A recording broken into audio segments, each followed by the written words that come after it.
Bismillahirrahmanirrahim. Assalamualaikum warahmatullahi wabarakatuh. Masih kencang suaranya, Pak. Kalau di awal-awalnya tadi memang kelihatannya agak gimana guys.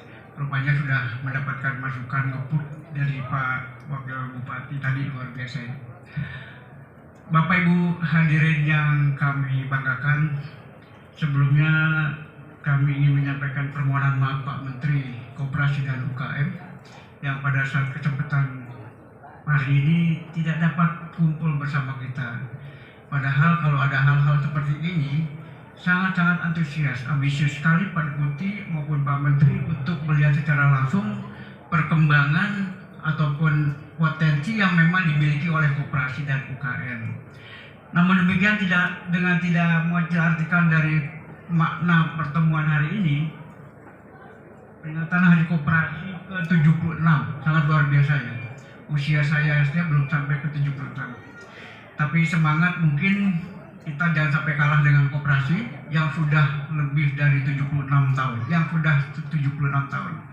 Dan tadi sudah disampaikan bahwa pertama kali koperasi itu pada tahun 1933 sudah terbentuk, namanya kalau tidak salah Koperasi Badak Pamengpeuk yang ada di kota Tasikmalaya. Masih banyak bahasa tulisan-tulisan dalam bahasa Belanda yang sampai dengan saat itu saya sempat hadir masih rapi tersusun dengan baik.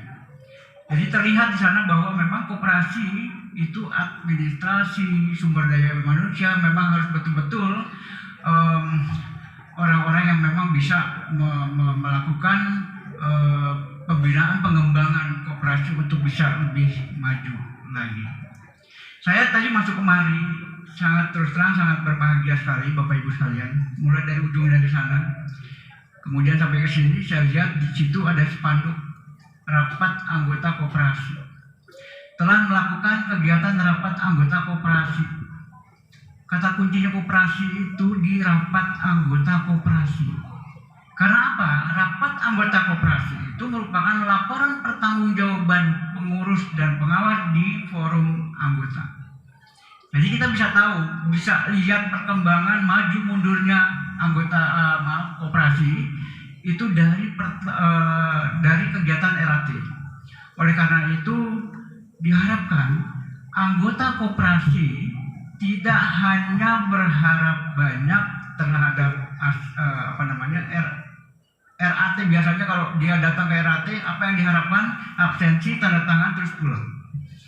Konsepsi pemikiran seperti itu mungkin sudah tidak eranya lagi, apalagi tadi Pak Ketua Panitia bilang sekarang eranya milenial seperti itu. Saya kemarin sore masih di Kota Solo karena saya sangat menghargai undangan dari dari Lombok Tengah untuk menghadiri kegiatan ini berdasarkan arahan ataupun perintah dari Pak Menteri dan Pak Deputi. Sebelumnya saya perkenalkan diri, nama saya Budi Soeharto. Saya tidak pakai no ya, Soeharto. Kalau udah pakai Soeharto berarti udah ketahuan ya. Lahir di era tahun Soeharto. Ketika menerima mandat dari Soekarno ke Soeharto, udah pasti tahu tahun berapa. Saya memang pernah sebagai asisten deputi pada era tahun 2015 sampai dengan 2021. Namun demikian karena sekarang sudah banyak kelihatannya ya teman-teman ASN yang sudah mulai melirik yang namanya jabatan fungsional, termasuk saya terpengaruh juga untuk melirik ke dalam jabatan fungsional. Alhamdulillah melalui proses yang sangat selektif dan saya diberikan kesempatan dan mendapatkan amanah untuk menjadi pejabat fungsional untuk level ahli utama. Jadi usia pensiun tambah 5 tahun lagi.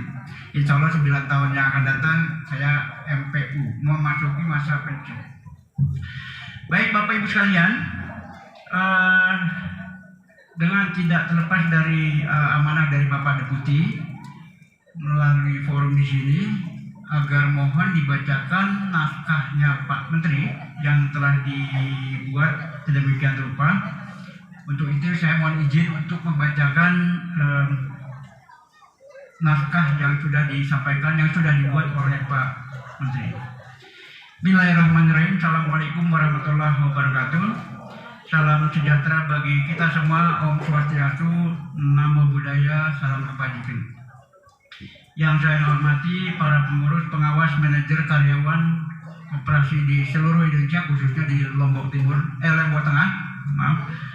Kemudian para pembina dan penggerak koperasi serta para undangan dan hadirin yang berbahagia, khususnya dalam hal ini Pak Bupati yang diwakili oleh Pak Wakil Bupati, Pak Kepala Dinas Koperasi UKM, dalam hal ini Pak Ihsan, sahabat saya, meskipun baru kenal tapi luar biasa ya, sangat dekat dan sangat kental diskusinya. Mari kita panjatkan puji syukur kehadirat Allah Subhanahu wa Ta'ala, Tuhan Yang Maha Esa, karena atas limpahan rahmat dan hidayahnya kita dapat berkumpul dalam rangka merayakan Hari Koperasi ke-76 tahun 2023 yang mengusung tema pemajuan koperasi kunci kesejahteraan masyarakat, sama persis dengan yang disampaikan di depan, dengan tagline Bangga Berkoperasi, Indonesia Maju. Hadirin yang sangat berbahagia, koperasi merupakan organisasi ekonomi yang fungsi utamanya untuk meningkatkan kesejahteraan anggota dan masyarakat. Sekali lagi, koperasi merupakan organisasi ekonomi, mungkin perlu ditambahkan, yang berbadan hukum. Kenapa saya bilang berbadan hukum? Karena mungkin Bapak Ibu pernah melihat bahwa ada koperasi, pas begitu menyelami lebih jauh, ternyata bukan koperasi. Kalau yang namanya koperasi, dia harus berbadan hukum, mendapatkan pengesahan badan hukumnya melalui Kementerian Hukum dan HAM. Oleh karena itu, Pak, kami sudah memiliki yang namanya akte pendirian koperasi, baru akte pendirian, belum mendapatkan pengesahan ataupun pengakuan legitimasi dari pemerintah. Karena dia belum disahkan oleh pemerintah, berarti dia belum berbadan hukum. Karena dia belum berbadan hukum, maka dia hanya sifatnya persekutuan perdata. Nah, ini mungkin yang perlu kita harus hati-hati. Jadi pada eranya dulu, sebetulnya di era tahun 80-an sudah ada yang namanya deputi bidang menurut informasi dari Pak Ihsan itu bidang pengawasan atau pemeriksaan. Belum saya masuk ke Kementerian Koperasi, tapi saya masuk ke Kementerian Koperasi tahun 2015 baru, dan saya begitu menyelami luar biasa permasalahan yang dihadapi di perkoperasian. Nah, jadi karena dia harus berbadan hukum, segala transaksi perbuatan yang dapat dilakukan oleh koperasi itu harus betul-betul berdasarkan hukum. Karena dia berbadan hukum, berarti dia memiliki hak dan kewajiban sebagai badan hukum koperasi. Karena dia berbadan hukum, berarti leveling itu bersamaan ataupun mungkin seperti halnya badan hukum yang lainnya yang kita tahu. Ada PT, kemudian ada yayasan, ada perkumpulan, semua mereka adalah badan hukum. Kalau koperasi juga berbadan usaha. Oleh karena itu dapat melakukan transaksi apapun bukan atas nama pribadi. Oleh karena itu, sebagaimana yang tadi disampaikan oleh Bapak yang melaporkan di awal kegiatan ini, bahwa sebetulnya koperasi milenial, koperasi pariwisata, koperasi dan lain sebagainya itu sebetulnya sudah dicanangkan ketika Pak Menteri Pak Teten pertama kali dilantik menjadi Menteri Koperasi dan UKM, diamanahkan dari Pak Presiden untuk melakukan dua hal. Hal yang pertama adalah UMKM naik kelas. Yang kedua, modernisasi koperasi. Cuma dua kalimat, tapi untuk bisa mengimplementasikannya itu sangat luar biasa. Memerlukan sesuatu hal-hal yang sifatnya teknis untuk bisa mencapai ataupun memenuhi apa yang memang diamanahkan oleh Pak Presiden.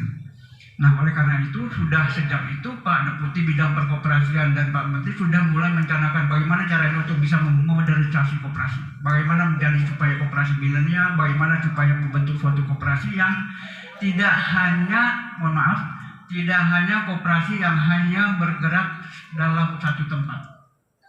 Dalam istilahnya kalau kata dalam tempurung itu nggak bakalan bisa maju. Oleh karena itu salah satu prinsip dari koperasi yang kita tahu ada 7 kan, prinsip koperasi ada 7, salah satunya adalah kerjasama.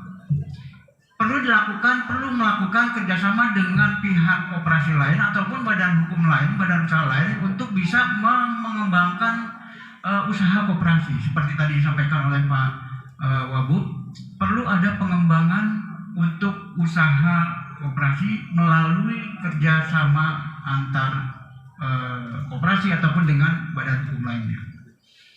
Nah, di situ pentingnya yang namanya koperasi yang tadinya awalnya kita hanya mengetahui mungkin ini hanya perkumpulan ibu-ibu arisan di RT dan sebagainya, atau hanya tempat meminjam uang, barangkali seperti itu. Padahal koperasi itu tidak seperti itu. Dia merupakan suatu badan hukum yang mempunyai kewenangan segala hal, khususnya yang dapat mensejahterakan anggotanya dan masyarakat sekitar melalui transaksi ekonomi. Oleh karena itu, Bapak Ibu sekalian, untuk mensejahterakan anggota, koperasi menyelenggarakan berbagai usaha serta layanan sesuai kebutuhan anggota. Nah ini, usaha-usaha apa saja yang mungkin bisa dilakukan oleh koperasi tergantung anggota. Anggota maunya apa, difasilitasi oleh koperasi. Tentunya sebagai anggota, uniknya koperasi dibandingkan dengan badan usaha lainnya. Kalau yang namanya koperasi, anggota itu sebagai pemilik dan pengguna. Karena dia sebagai pemilik dan sebagai pengguna, seperti tadi yang disampaikan sebelumnya, maka dia harus merawat betul-betul rumahnya. Jangan justru menghancurkan rumahnya sendiri. Jadi berbeda dengan badan usaha lain, kalau koperasi itu memiliki keunikan bahwa dia sebagai pemilik sekaligus sebagai pengguna. Sebagai pemilik dan pengguna, dia mempunyai kewenangan ataupun mempunyai hak dalam hal memberikan suaranya one man one vote di dalam forum rapat anggota tahunan.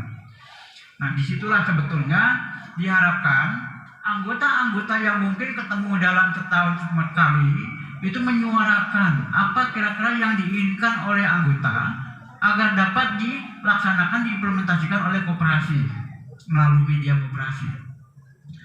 Bapak Ibu sekalian yang saya hormati, disitulah inti dari koperasi sebagai perusahaan. Nah, koperasi sebagai perusahaan, di mana anggota sebagai pemilik dan pengguna jasanya dan dengan menyatukan kepentingan di bawah koperasi.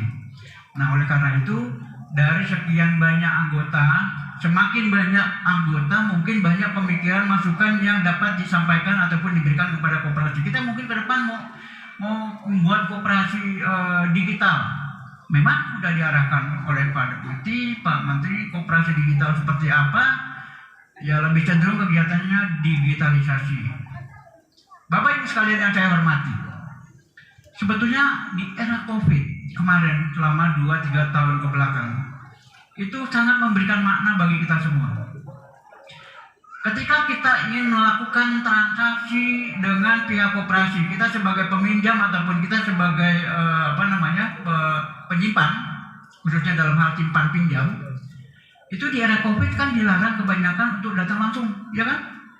Dilarang untuk datang langsung, tapi kalaupun terpaksa harus datang, ada plastik atau kaca yang membuat satu jarak bagi anggota untuk bertemu langsung dengan pengurus, pengawas, teller ataupun customer service-nya yang ada di koperasi.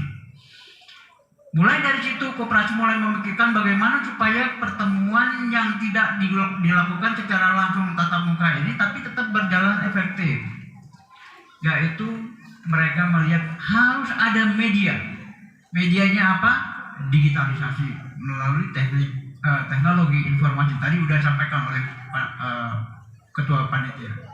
Jadi pemikiran-pemikiran yang sudah disampaikan oleh Pak Ketua Panitia itu sebetulnya sudah memang betul-betul sejalan dengan apa yang diharapkan untuk koperasi menjadi apa ke depan. Bapak Ibu sekalian yang kami hormati, dengan menyatukan kepentingan di bawah koperasi, efisiensi kolektif dapat dilakukan, posisi tawar terhadap pasar dapat ditingkatkan, serta konsolidasi sumber daya untuk berbagai usaha dapat diselenggarakan. Diktum utama dan pertama, majunya usaha koperasi akan meningkatkan kesejahteraan anggota. Bila hal itu tidak terjadi, bukan teorinya yang salah, tapi prakteknya yang keliru dan harus diluruskan. Nah, di sini makanya sejak saya masuk di 2015 melakukan pemeriksaan kepada koperasi, pengawasan kepada koperasi, karena memang deputi pengawasan, kami masuk ke sana. Ada kurang lebih sekitar 209.246 koperasi yang ada di seluruh Indonesia. 209.000, mulai dari Aceh sampai ke Papua. Nah, kita sapa beberapa koperasi yang menjadi kewenangan Kementerian Koperasi, khususnya yang memang anggotanya lintas provinsi. Kita coba masuk, kemudian kita coba melihat, ternyata memang banyak sekali hal-hal yang perlu diluruskan. Bahkan kita temukan sesuatu hal yang menjanggalkan, yang ke arah pidana seperti itu. Nah, jadi kalau udah seperti ini, berarti akan potensi menimbulkan permasalahan. Oleh karena itu, mulailah Pak Deputi memikirkan bagaimana caranya supaya untuk bisa ada semacam pejabat fungsional yang memang khusus melakukan kegiatan pengawasan kepada koperasi. Nah, dibentuklah yang namanya Jabatan Fungsional Pengawas Koperasi. Bapak Ibu sekalian nggak perlu takut ya, ketika ada JPK ataupun pejabat tersebut datang, hanya ingin melihat secara administratif apakah memang sudah sesuai atau tidak. Kalaupun misalnya tidak sesuai, kita hanya untuk meluruskan, mungkin sebaiknya seperti ini, seperti itu, sesuai dengan ketentuan yang ada. Kecuali kalau misalnya sudah diinformasikan sekali, 2 kali, 3 kali masih tetap dilakukan, kita memiliki sanksi. Tapi sanksinya pun sanksi sebatas administratif. Bapak Ibu sekalian yang saya hormati, ibarat kendaraan. Jadi koperasi ini seperti bus yang mengangkut banyak orang. Jumlah tersebut menjadi salah satu kekuatan koperasi dengan cara menyatukan kepentingan anggota. Ini sebetulnya sangat tidak mudah ketika jumlah anggota koperasi semakin lama semakin banyak, dan semakin banyak pemikiran-pemikiran yang mungkin bisa dimanfaatkan oleh koperasi, bagaimana yang diharapkan ke depan melalui masukan-masukan, pendapat, saran dari anggota. Jadi antara lain bagaimana caranya untuk menyatukan kepentingan anggota melakukan pengadaan barang jasa, produksi, pengolahan, pemasaran. Ini tadi sudah disebutkan beberapa kali, kelihatannya ada sedikit kalau saya lihat ada beberapa koperasi yang memiliki kendala khususnya di bidang pemasaran. Ketika Bapak Ibu sebagai penggiat koperasi memerlukan kegiatan pelatihan yang sifatnya teknis, silakan dapat berkoordinasi dengan Deputi Perkoperasian di Kementerian Koperasi atau pembina dari koperasi Bapak Ibu sekalian. Dalam hal ini mungkin kalau binaannya dari Lombok Tengah, Dinas Koperasi dan UKM Lombok Tengah. Silakan berkoordinasi kira-kira perlu pelatihan apa yang memang diperlukan bagi koperasi. Karena sebagai pembina, tugasnya itu melakukan pembinaan, bukan pembinasaan. Bapak Ibu sekalian, sehingga di negara-negara maju koperasi anggotanya ratusan, ribuan, bahkan jutaan orang, mereka menginsafi betul bahwa kekuatan bersama kolektif adalah kunci kesuksesan koperasi. Sebagai best practice semacam itu harus kita contoh dan kembangkan di berbagai wilayah di seluruh Indonesia. Hal seperti ini sebetulnya bisa Bapak Ibu lihat. Ada salah satu bentuk yang kita tahu jenis koperasi ada 5. Koperasi konsumen, koperasi produsen, koperasi jasa, koperasi simpan pinjam, koperasi pemasaran.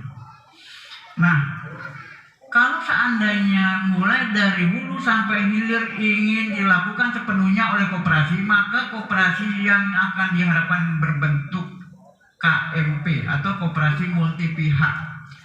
Ini bukan jenis koperasi baru, tapi model koperasi baru yang mungkin bisa dimanfaatkan oleh Bapak Ibu sekalian dalam rangka produktif hilirisasi produk dari hasil koperasi. Jadi salah satunya bagaimana caranya supaya hasil produk yang dikeluarkan oleh koperasi bisa sampai ke dunia luar. melalui pemanfaatan teknologi informasi yang paling banyak dilakukan. Antara lain juga mungkin bisa, kalau saya melihat di Bandara LIA, Lombok International Airport, di situ mungkin ada space sedikit yang bisa Bapak Ibu manfaatkan untuk display produk-produk yang unik mungkin ya, yang dimiliki oleh koperasi Bapak Ibu untuk dimasukkan ke dalam display di sana. Judulnya Koperasi International Airport, berarti kan banyak turis asing yang mendatangi di airport itu dengan melihat potensi apa yang ada di sana. Oleh karena itu, khususnya bagi orang asing itu lebih senang, lebih suka terhadap hal-hal yang sifatnya unik. Keunikan yang Bapak Ibu miliki di koperasi Bapak Ibu itu bisa mungkin berkoordinasi dengan pihak bandara, ini salah satu contoh aja yang mungkin bisa dilirik oleh masyarakat ataupun turis asing. Itu salah contoh, tapi model-modelannya banyak. Nanti Pak yang melaporkan kegiatan ini tadi sudah banyak memikirkan konsep-konsep ke depan, khususnya terkait dengan model pemasaran. Bapak Ibu sekalian yang saya hormati, pemerintah saat ini fokus pada pengembangan koperasi sektorial. Kalau tadi dari 5 jenis koperasi, hanya satu yang kegiatannya dilakukan oleh koperasi, yaitu simpan pinjam. Ingat, koperasi simpan pinjam tidak boleh melakukan kegiatan di luar simpan pinjam. Judulnya juga hanya simpan pinjam, jadi tidak boleh melakukan kegiatan di luar simpan pinjam. Di sini ada KSP. Ada KSP, saya pikir pasti ada. KSP boleh nggak melakukan kegiatan usaha, misalnya perdagangan? Jangan melakukan kegiatan usaha di luar dari yang ada di dalam anggaran dasar. Kalau judulnya koperasi simpan pinjam, berarti kegiatannya hanya simpan pinjam, nggak boleh lebih. Nah, yang dalam hal ini adalah sektor real. Sektor real itu antara lain koperasi produsen, konsumen, jasa, dan koperasi pemasaran. Itu dapat lebih dari satu kegiatan, tidak hanya simpan pinjam. Makanya disebut dengan koperasi sektor real. Jadi di sisi peluang, koperasi sektor real ini juga memiliki banyak potensi, mulai dari pertanian, kemudian peternakan, perikanan, perdagangan, jasa, pariwisata, dan banyak macam usaha lainnya. Mungkin Bapak Ibu pernah baca Undang-Undang Cipta Kerja, Undang-Undang Nomor 11 Tahun 2021 itu, yang di dalamnya memang potensi untuk dapat dilakukan prioritas bagi koperasi sektor-sektor yang saya sebutkan tadi: pertanian, peternakan, perikanan, perdagangan, jasa, pariwisata, itu menjadi prioritas bagi koperasi. Oleh karena itu, bagi Bapak Ibu sekalian yang ingin memanfaatkan sektor usaha di bidang ini, mungkin lebih mendapatkan prioritas bagi pemerintah, khususnya ya. Ada salah satu koperasi di wilayah Jawa Timur yang melakukan kegiatan pemanfaatan usaha di sektor kehutanan. Mereka bekerja sama dengan PT Inhutani dan PT yang bergerak di bidang jamu, usaha jamu. Mereka bertiga melakukan kerjasama, kemudian ada lahan yang disediakan oleh PT Inhutani, ada potensi sumber daya yang dimiliki oleh koperasi, anggota-anggotanya, dan ada sumber daya lain yang dimiliki oleh perusahaan industri jamu. Mereka bergerak, bekerja sama sehingga menghasilkan suatu produk yang bisa dimanfaatkan sampai keluar wilayah Jawa Timur. Ini salah satu contoh. Oke. Setiap wilayah, total kabupaten di Indonesia pasti memiliki potensi unggulan masing-masing. Apa kalau di Lombok Tengah ini potensinya mungkin perlu dikembangkan. Misalnya ada potensi di Lombok Tengah ini yang tidak dimiliki oleh wilayah lain. Kementerian Koperasi memiliki fasilitasi untuk mendaftarkan potensi yang unik dari wilayah Lombok Tengah ini ke kantor Kementerian Hukum dan HAM, sehingga dia akan memiliki merek tersendiri dan tidak mungkin bisa dibajak ataupun ditiru oleh orang lain. Ini salah satu contoh untuk pengamanan hasil komoditas yang dimiliki oleh koperasi.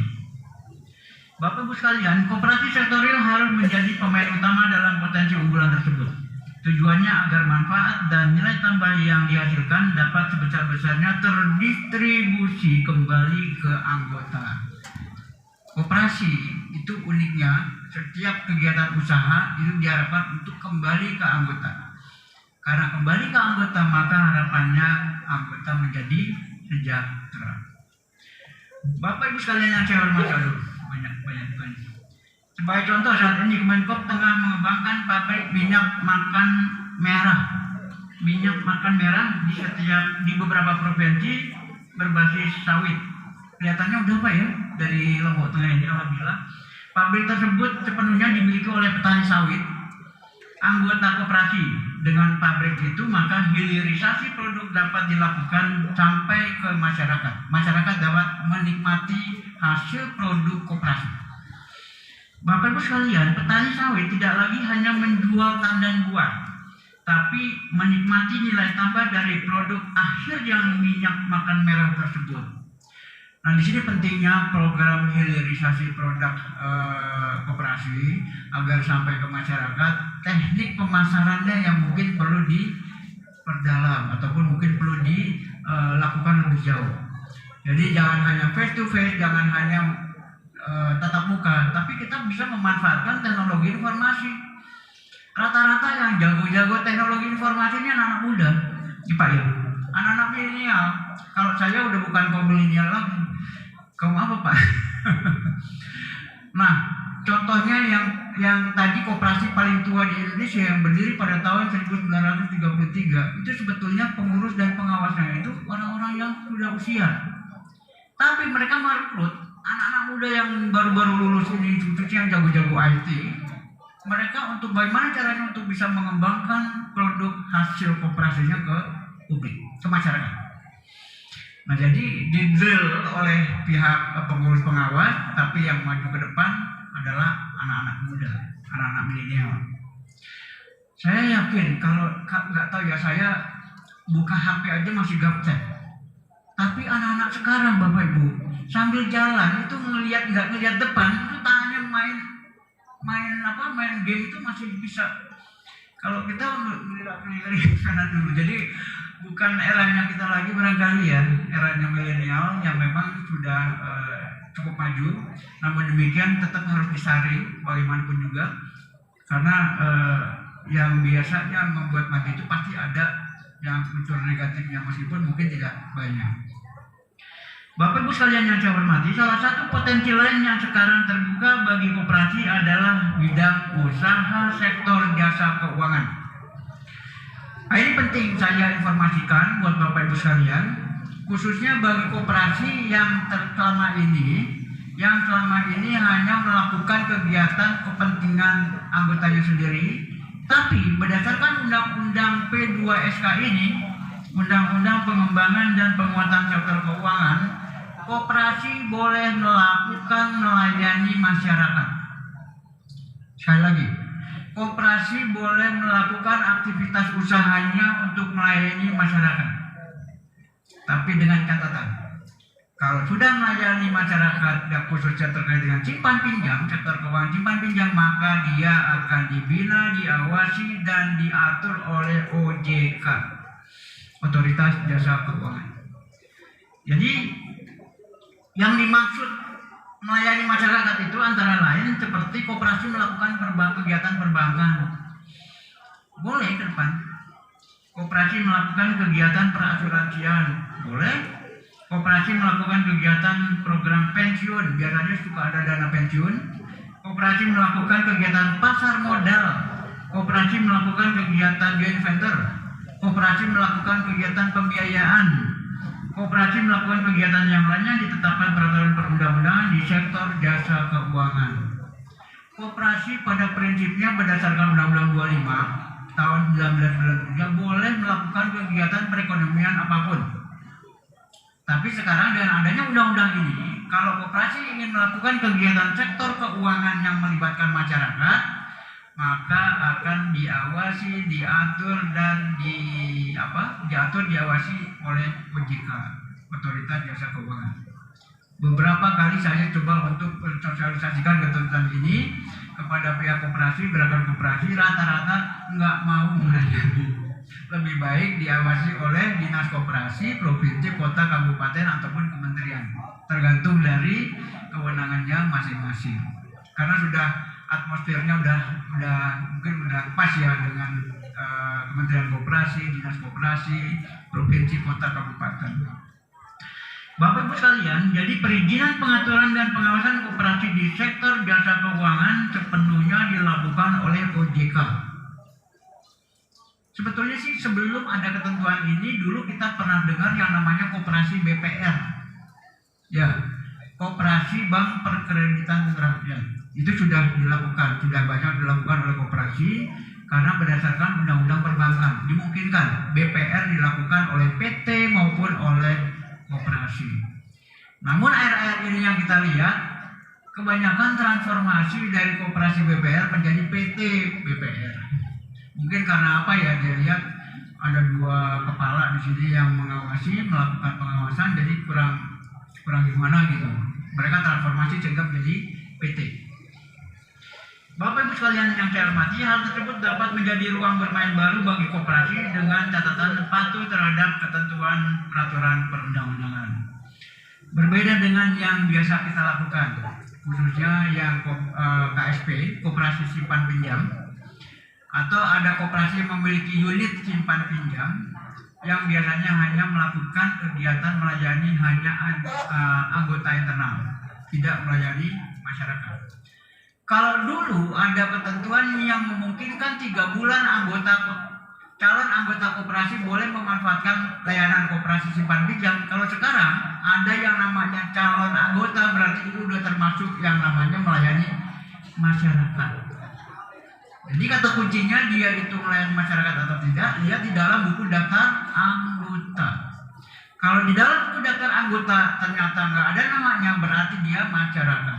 Kalau dia tidak terdaftar dan dia menjadi kategori masyarakat, maka pengawasannya oleh OJK. Pemerintah dalam hal ini sedang melakukan penataan khususnya pemurnian koperasi. Diberikan waktu hanya 2 tahun. Untuk memilah-milah koperasi Bapak Ibu sekalian di seluruh Indonesia, kira-kira ini masuk ranahnya OJK atau masuk ranahnya Kementerian Koperasi.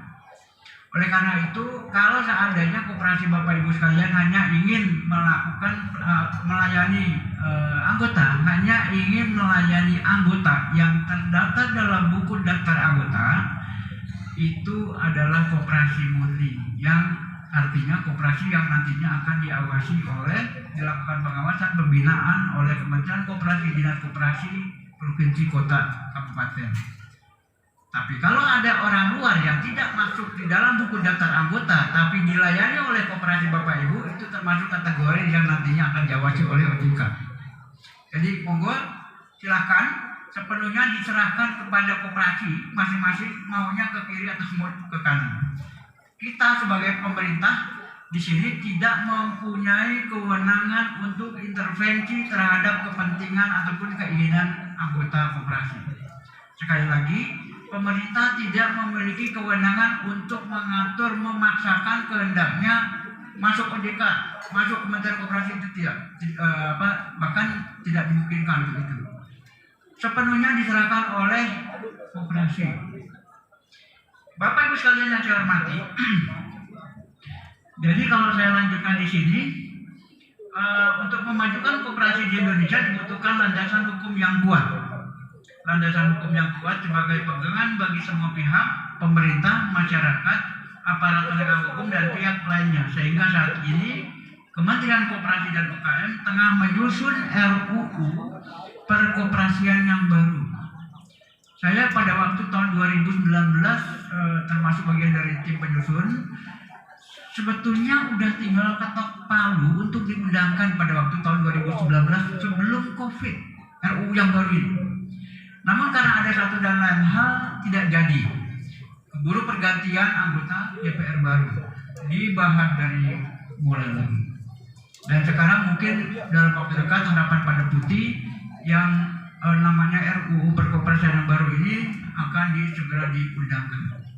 Banyak sekali hal-hal yang baru yang diatur di dalam RUU ini yang tidak ada di Undang-Undang 25 1992.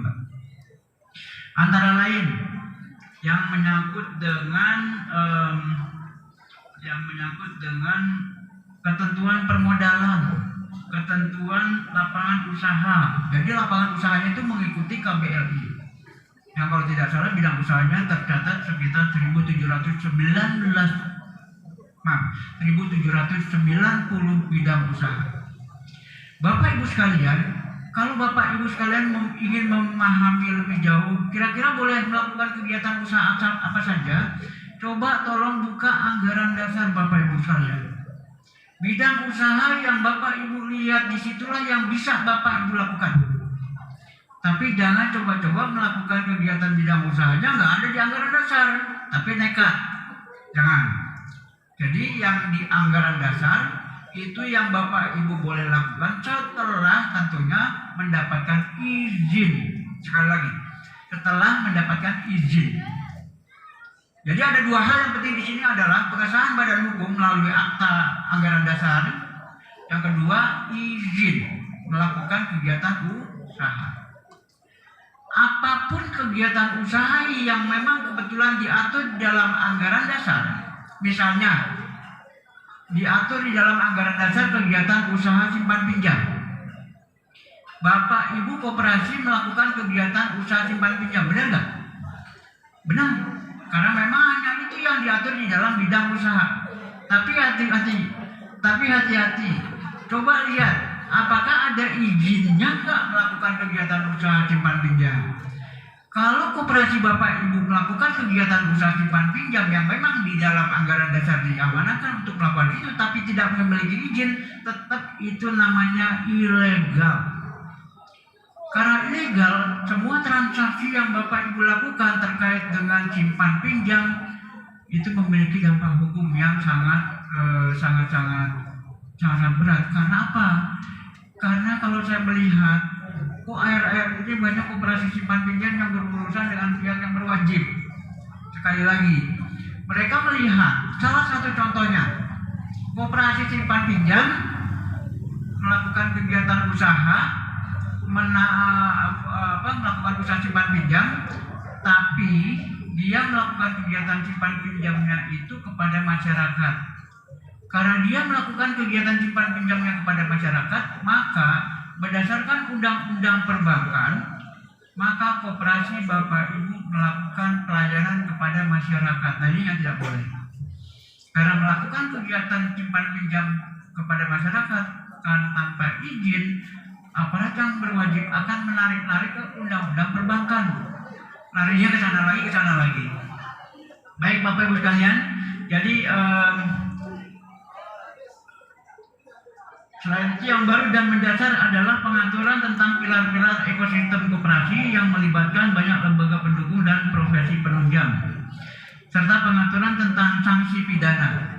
Nah, di dalam RUU sudah ada yang namanya sanksi pidana. Jadi nanti ke depan koperasi yang tidak memiliki izin, koperasi yang tidak memiliki namanya koperasi padahal dia bukan koperasi, mencatut istilahnya seperti itu bisa keseret terkait dengan pemidanaan, hukum pidana. Oleh karena itu sekali lagi Bapak Ibu sekalian mungkin perlu berhati-hati sekali dalam hal melakukan kegiatan usaha perkoperasian RPAN, karena ke depan kelihatannya sangat banyak regulasi yang sepertinya tidak seluas yang di undang-undang yang lama. Oleh karena itu kami juga di kementerian, mungkin juga di Dinas Koperasi Provinsi Kota Kabupaten akan memiliki yang namanya pejabat penyidik pegawai negeri sipil, yang paling tidak untuk bisa menjembatani sebelum aparat di luar PPNS ini masuk, maka ditindaklanjuti dulu oleh PPNS. Bapak Ibu sekalian yang saya hormati, dengan substansi yang kaya dan fundamental tersebut, kami meyakini wajah koperasi Indonesia akan berubah ke depan 5-10 tahun yang akan datang setelah undang-undangnya ini akan terbit.